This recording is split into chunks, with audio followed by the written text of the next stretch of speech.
જેઠ શુક્લા દશમીએ સોમનાથના ત્રિવેણી સંગમ ખાતે ગંગા દશેરાની ભવ્ય ઉજવણી થશે.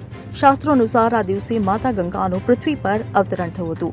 આ પવિત્ર અવસરે ગંગા અવતરણ પૂજા અને મહાઆરતીનું આયોજન કરવામાં આવ્યું છે. આ કાર્યક્રમમાં શિવજીની વિધિવત પૂજા અને અભિષેક કરાશે.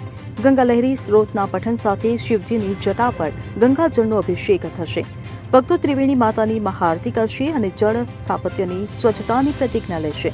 પ્રભાસ ક્ષેત્રમાં હિરણ, કપિલા અને સરસ્વતી નદીઓનું સમુદ્ર સાથે સંગમ થાય છે. આ સ્થળે ભગવાન શ્રી કૃષ્ણએ પોતાના બાંધવોની મુક્તિ માટે તર્પણ કર્યું હતું.